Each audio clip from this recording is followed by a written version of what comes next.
નમસ્કાર, વડોદરા લાઈવ 24/7 માં આપનું સ્વાગત છે। વાંકાનેડા જૂથ ગ્રામ પંચાયતમાં સ્વચ્છ ભારત મિશનના કામોમાં કૌભાંડની શંકા, ગ્રામજનોએ જિલ્લા વિકાસ અધિકારી સમક્ષ કરી તપાસની માંગ। વાંકાનેડા જૂથ ગ્રામ પંચાયત વિસ્તારમાં સ્વચ્છ ભારત મિશન ગ્રામીણ યોજના હેઠળ કરાયેલા સામૂહિક કમ્પોસ્ટ પીટ તથા સામૂહિક શોક પીટના કામો તેમજ વાંકાનેડા ગામના સ્મશાન ગૃહમાં થયેલ પેરબ્લોકના કામોમાં કાગળ પર દર્શાવેલ વિગતો અને સ્થળ પરની વાસ્તવિક સ્થિતિ વચ્ચે મોટો તફાવત જોવા મળ્યો છે। આરટીઆઈ દ્વારા પ્રાપ્ત થયેલી માહિતી અને ગ્રામજનો દ્વારા કરાયેલ સ્થળ ચકાસણીમાં કમ્પ્લીશન સર્ટિફિકેટ હોવા છતાં અનેક સ્થળોએ યુનિટો અસ્તિત્વમાં ન હોવાનું જણાયું છે। તેમજ સ્મશાન ગૃહમાં પેર બ્લોકનું કામ 69.50 ચોરસ મીટર દર્શાવાયું હોવા છતાં વાસ્તવમાં ઓછા પ્રમાણમાં પેર બ્લોક હાજર હોવાનું સામે આવ્યું છે। આ બાબતે માનનીય જિલ્લા વિકાસ અધિકારી વડોદરા સમક્ષ લેખિત રજૂઆત કરી ફિઝિકલ વર્ટિફિકેશન, ટેકનિકલ તથા ફિનાન્શિયલ ઓડિટ કરી જવાબદારી નક્કી કરવાની અને દોષિત સામે કાર્યવાહી કરવાની માંગ કરવામાં આવી છે।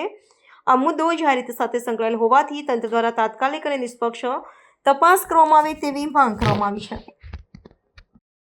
વાંકાનેડા જૂથ ગ્રામ પંચાયત તાલુકો ડેસર જિલ્લો વડોદરામાં જે રીતના ભ્રષ્ટાચાર બહાર આવી રહ્યા છે અને આરટીઆઈ એટલે કે માહિતી અધિકાર અધિનિયમનો જે ઉપયોગ કરવામાં આવે અને ઉપયોગ કર્યા બાદ સ્થળ સ્થિતિનું નિરીક્ષણ કરવામાં આવ્યું છે, ત્યારે વાંકાનેર જૂથ ગ્રામ પંચાયતમાં ભ્રષ્ટાચાર બહાર આવી રહ્યા છે। એટલે ક્યાંક ને ક્યાંક ગ્રામ પંચાયતમાં જે ભ્રષ્ટાચાર ચાલી રહ્યા છે, આરટીઆઈથી બહાર આવી રહ્યા છે, તો ક્યાંક ને ક્યાંક સરકારે હવે આ પંચાયતના જે પણ સરપંચ હોય, જે તલાટી હોય, લાગતા વળગતા અધિકારીઓ હોય, એની સામે કાયદેસરની કાર્યવાહી કરે, સાથે સત્તા પરથી પણ દૂર કરે તેવી અમારી માંગણી છે। આજે ડીડીઓ મેડમ અમને મળ્યા છે, આગામી જે તપાસ થઈ રહી છે એની પણ વાત કરીને આ નવી તપાસ પણ અમે એમને સોંપી દીધી છે।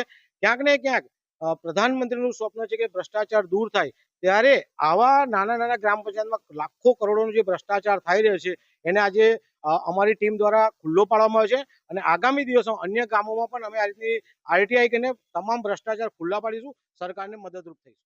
વાંકાનેડા ગામ તાલુકો ડેસર જેમાંથી અમે ફરીથી એક આવેદન પત્ર લઈને આવે છે જિલ્લા વિકાસ અધિકારી સાહેબને। અગાઉ પણ અમે આવેદન પત્ર ભ્રષ્ટાચાર બાબતે અમે આપેલ છે, પણ જેમ જેમ આરટીઆઈમાં જે પુરાવા મળે છે એ પુરાવાના આધારે અમને એક નવી માહિતી મળી કે જેની અંદર સ્વચ્છ ભારત મિશનની અંદર શોકપીટ અને સામૂહિક કચરાપેટીનો યુનિટ બનાવવાનો હતો। તે યુનિટની અંદર ટોટલ સ્વચ્છ ભારત મિશનની અંદર 6 યુનિટ વાંકાનેડાની અંદર ફાળવવામાં આવ્યા હતા। તેની અંદરથી વાંકાનેડાની અંદર 1 યુનિટ, લીમડાના મુવાડાની અંદર 2 યુનિટ, પછી ઘેમલપુરાની અંદર 2 યુનિટ, એવી રીતે ટોટલ 6 યુનિટની અંદર એક યુનિટની કિંમત 19,200 અને બીજા 100 ફીટની યુનિટની કિંમત 39,000ની આસપાસ દર્શાવવામાં આવેલ છે।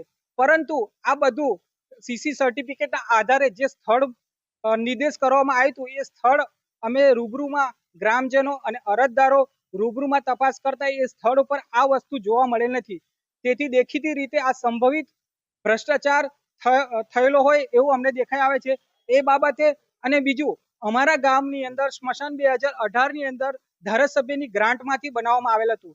એ સ્મશાનની અંદર જે પેવર બ્લોક નાખવામાં આવ્યા હતા, જે 69.50 ચોરસ મીટર દર્શાવવામાં આવેલું કે પેવર બ્લોક નાખવાના છે, પરંતુ ત્યાં સ્થળ નિરીક્ષણ કરતા 69.50 મીટરમાં પેવર બ્લોક ત્યાં હાજર નથી।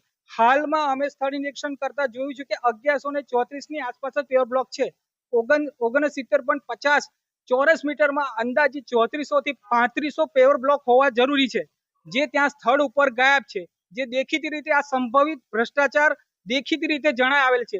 તેની પણ અમે ફોટા, જીઓટેગના ફોટા, આવેદન સાથે અમે પૂરતા ડોક્યુમેન્ટ બધા જ રજૂઆત કરીને ડીડીઓ મેડમને રજૂઆત કરી છે કે આગામી જે ભ્રષ્ટાચારની તપાસ અર્થે અમે આવેલા તો આ મુદ્દા પણ એની અંદર સામેલ કરવામાં આવે અને જે તે અધિકારીઓ, લાગતા વળગતા અધિકારીઓ સામે શિક્ષાત્મક, દંડાત્મક, કાયદેસર રીતે જે પણ પગલાં લેવામાં આવે એવી અમારી વિનંતી ડીડીઓ મેડમને અમે કરીને આવ્યા છે। અસ્તુ। મારું નામ સોલંકી અજીતસિંહ છે।